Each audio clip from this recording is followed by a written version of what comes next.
born in 1975. You know, times were hard back then. There's probably a 40–50% chance I'd be dead if it carried on.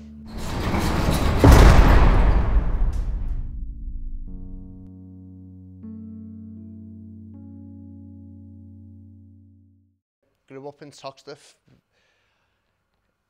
It's like an area in Liverpool that's quite rough.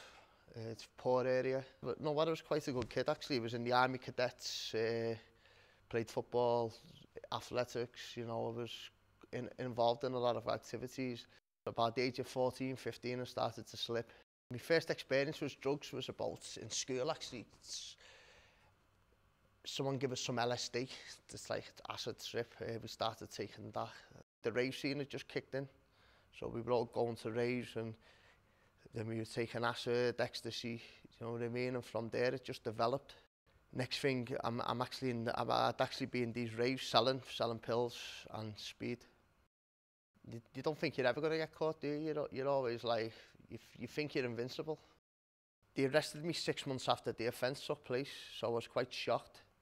Do you know what I mean? I weren't expecting it. And one morning I woke up and I was in my girls and I've got a phone call off my mum saying the police have been to the house, they've kicked the door in looking for you and blah, blah, blah. And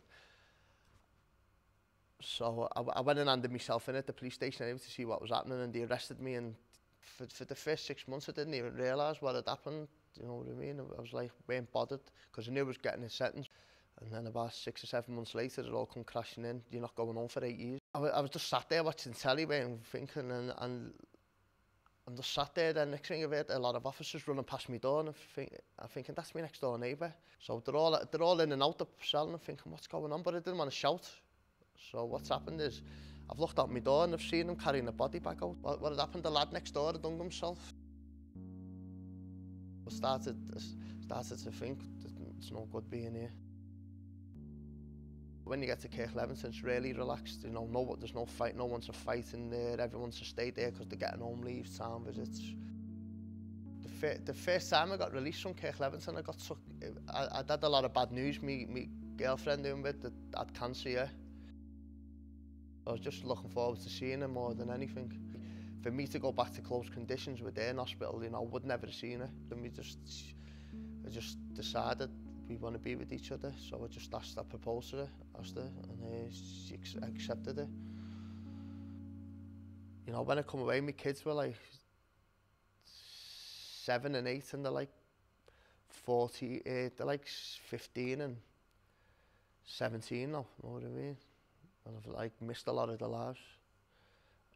You know, I've tried to keep in touch as much as I can and stuff like that, but you know, nothing makes up for lost time, does it? Just made me think now about the future, about what, you know, where to go and where not to go. It was good of Chadwicks to give me the opportunity to be employed. That's like one of the first ever jobs I've had, and it's like the longest job I've ever had. And it's good of them to give us it, and I've got on really well with the chefs. And times, you know, there's been times where it's been hard, where I think they've overstepped the mark a bit, but you know, that's just the way work is, isn't it? And I've had to just get on with it. But prior to that though, I've actually worked in several charity shops and several charity projects, doing charity work before that, as a bit of payback to the community on behalf of Kirk Levinson. There's probably a 40–50% chance I'd be dead if it carried on. You know, I think this has probably saved my life, getting locked up, because I was involved in a lot of in the end I got involved in a lot of madness. You know, I'd probably overdosed or been murdered, so I think it's done me the world of good coming.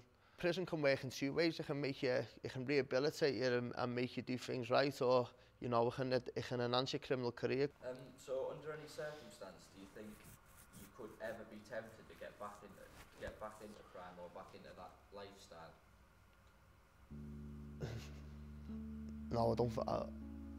I've got no intentions to it. I don't want to no more. Do you know what? I've had enough, mate. Do you know the prison?